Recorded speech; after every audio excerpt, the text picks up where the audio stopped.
means that the future should be ours. But that potential will only be realized if our democracy works. Only if our politics better reflects the decency of our people. Only if all of us, regardless of party affiliation or particular interests, help restore the sense of common purpose that we so badly need right now. And that's what I want to focus on tonight: the state of our democracy. Understand, democracy does not require uniformity. Our founders argued, they quarreled, eventually they compromised. They expected us to do the same.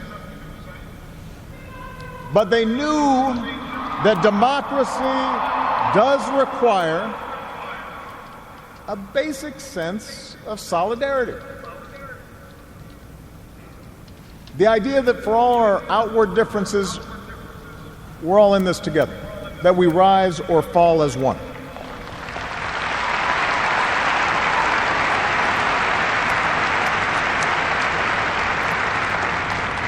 There have been moments throughout our history that threatened that solidarity.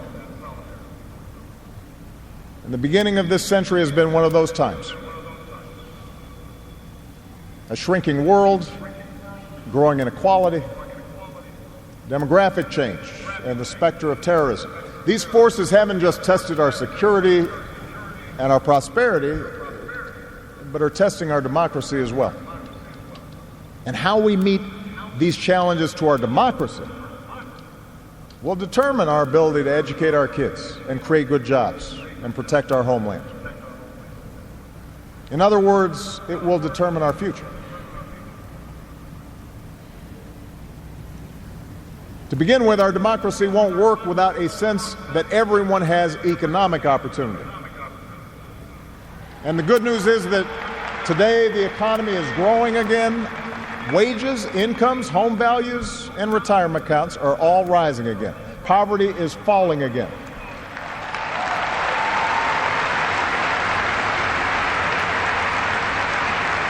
The wealthy are paying a fair share of taxes, even as the stock market shatters records.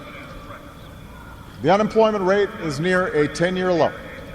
The uninsured rate has never, ever been lower.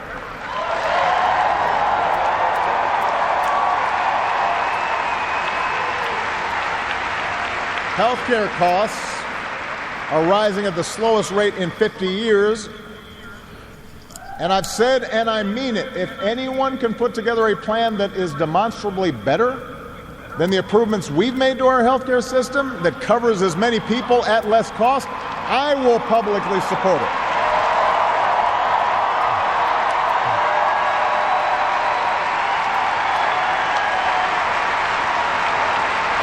Because that, after all, is why we serve. Not to score points or take credit, but to make people's lives better. But for all the real progress that we've made, we know it's not enough. Our economy doesn't work as well or grow as fast when a few prosper at the expense of a growing middle class and ladders for folks who want to get into the middle class. That's the economic argument, but stark inequality is also corrosive to our democratic idea.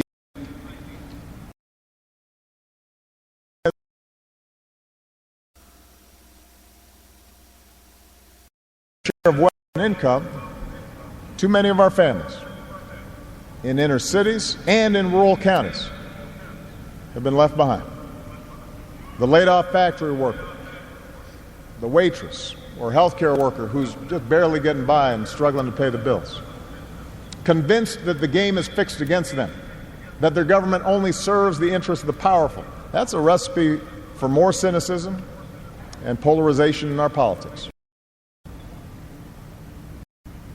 Now, there are no quick fixes to this long-term trend. I agree, our trade should be fair and not just free. But the next wave of economic dislocations won't come from overseas. It will come from the relentless pace of automation that makes a lot of good middle-class jobs obsolete. And so we're going to have to forge a new social compact to guarantee all our kids the education they need, to give workers the power to unionize for better wages, to update the social safety net to reflect the way we live now, and make more reforms to the tax code so corporations and individuals who reap the most from this new economy don't avoid their obligations to the country that's made their very success possible.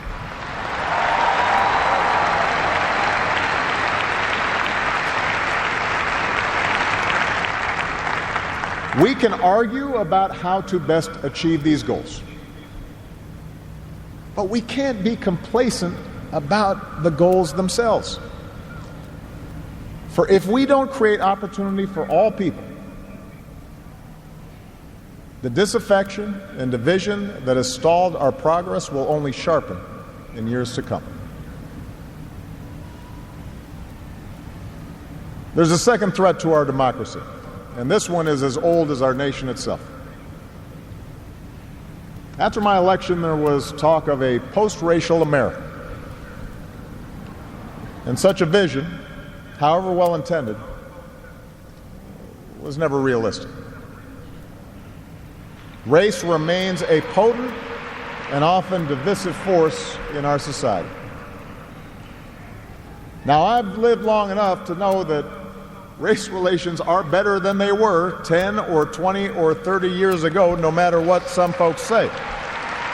You can see it not just in statistics, you see it in the attitudes of young Americans across the political spectrum. But we're not where we need to be. And all of us have more work to do. If every economic issue is framed as a struggle between a hardworking white middle class and an undeserving minority, then workers of all shades are going to be left fighting for scraps while the wealthy withdraw further into their private enclaves.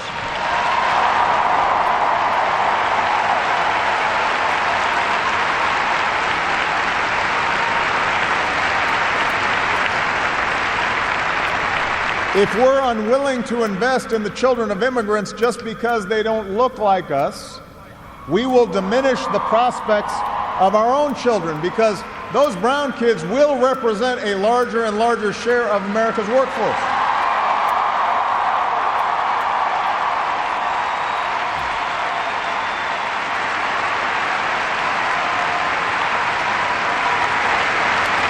And we have shown that our economy doesn't have to be a zero-sum game. Last year, incomes rose for all races, all age groups, for men and for women. So if we're going to be serious about race going forward, we need to uphold laws against discrimination in hiring and in housing and in education and in the criminal justice system. That is what our Constitution and our highest ideals require.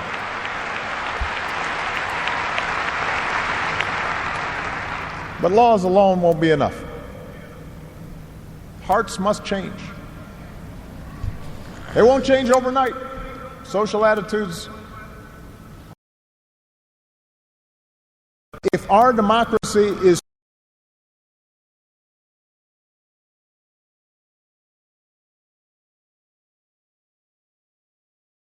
of a great character in American fiction, Atticus Finch, who said, "You never really understand a person until you consider things from his point of view, until you climb into his skin and walk around in it." For blacks and other minority groups, that means tying our own very real struggles for justice to the challenges that a lot of people in this country face. Not only the refugee or the immigrant or the rural poor or the transgender American, but also the middle-aged white guy who, from the outside, may seem like he's got advantages, but has seen his world upended by economic and cultural and technological change. We have to pay attention. Listen.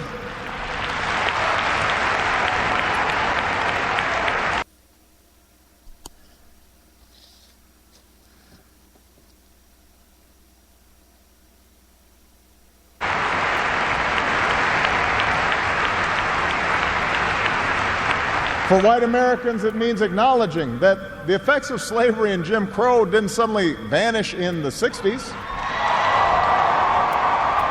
That when minority groups voice discontent, they're not just engaging in reverse racism or practicing political correctness.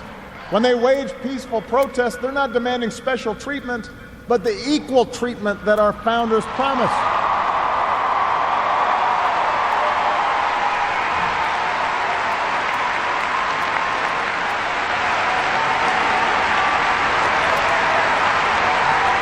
For native-born Americans,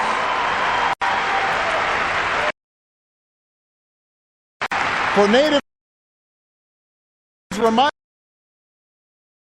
immigrants today about the Irish and Italians and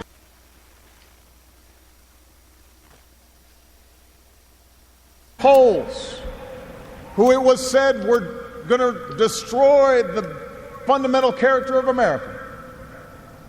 And as it turned out, America wasn't weakened by the presence of these newcomers. These newcomers embraced this nation's creed, and this nation was strengthened. So, regardless of the station that we occupy, we all have to try harder.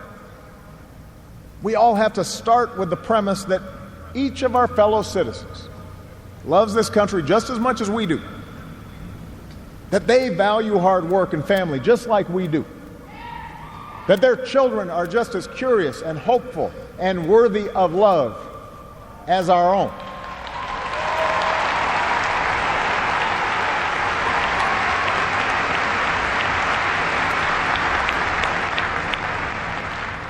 And that's not easy to do.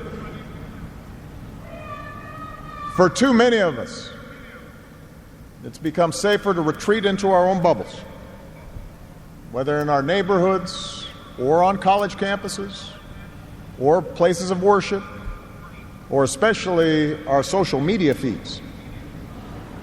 Surrounded by people who look like us and share the same political outlook and never challenge our assumptions. And the rise of naked partisanship and increasing economic and regional stratification, the splintering of our media into a channel for every taste, all this makes this great sorting seem natural, even inevitable. And increasingly, we become so secure in our bubbles that we start accepting only information, whether it's true or not, that fits our opinions, instead of basing our opinions on the evidence that is out there.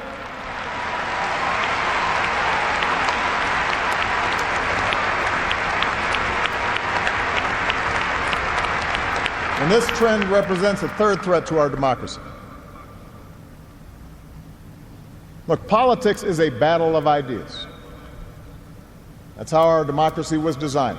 In the course of a healthy debate, we prioritize different goals and the different means of reaching them. But without some common baseline of facts, without a willingness to admit new information and concede that your opponent might be making a fair point and that science and reason matter, then we're going to keep talking past each other, and will make common ground and compromise impossible.